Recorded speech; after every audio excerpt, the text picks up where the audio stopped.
It's a two-edged sword. You lose them twice. Once with their memory, and then when they die. It became very obvious that something was wrong. You can only do it for so long before you break.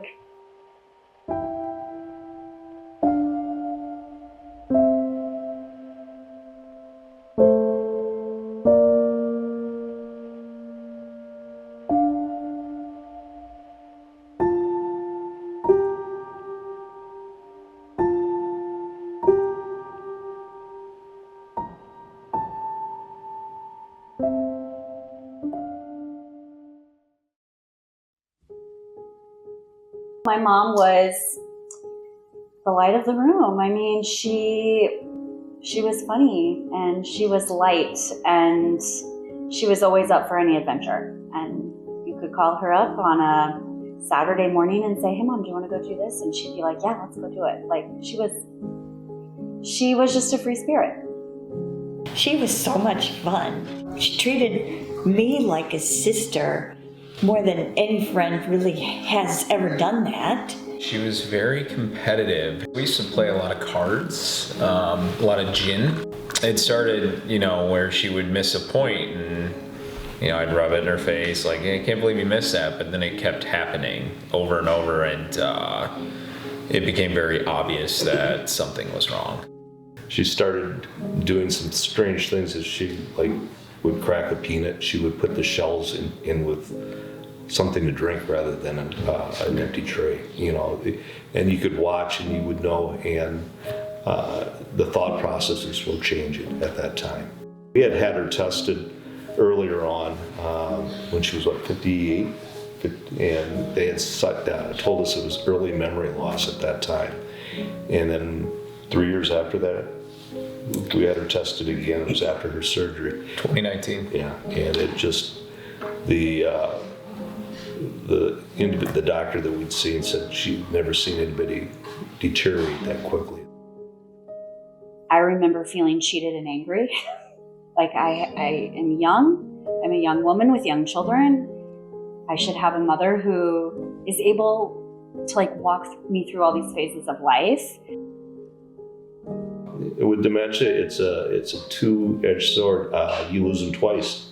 Once with their memory, and then when they physically can't live anymore, when they die. But you lose them twice, and that's the tough part. You have time to prepare, but at the same time, it's a slow and painful process.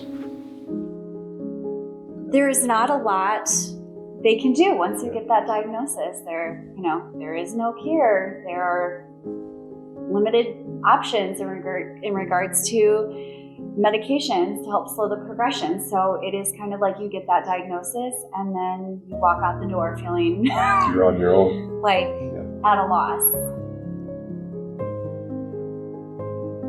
Prior to the diagnosis and continuing being socially active after the diagnosis. I watched Dan do that, and I watched him try to continue, which I thought was great. I thought it was great for Betsy. I thought it was great for him, and I was honestly amazed. It's a 24/7. It is. It's they don't sleep real well, so you have to be cognizant so you don't get any sleep. You were kind of a prisoner in your own house for a while. I always had to tell myself every day, it's not her fault. It's not her fault. So don't blame her. It is what you're dealt with. There were some weekends where I would take her for the weekend to give him a break, and it was a challenging weekend for me. We were up numerous times during the night. We needed help going to the bathroom. We, needed 100% assistance with eating, toiletrying, bathing. She could not really be left alone for more than a couple of minutes at a time at that point. You can only do it for so long before you break.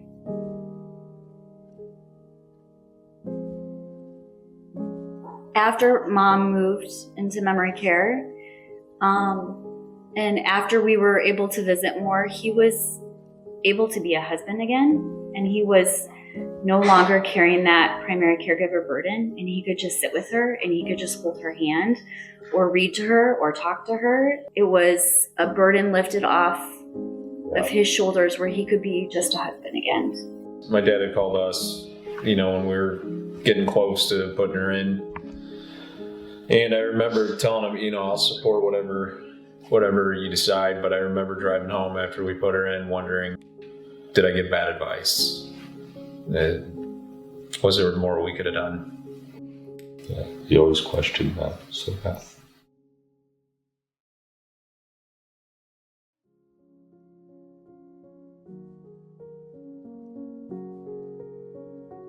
The night that my mom died, and my brother and I got the call, and we went up to sit with my dad. As that process where you wait for the funeral home to come, our hospice nurse was there. That means something. Not a lot of people are going to wake up at 2 a.m. and come sit with you because they knew that you just lost your mom. Cedar Valley Hospice is professionals. You know how to deal with what people are going through. You see it every day. Families only see their portion of it.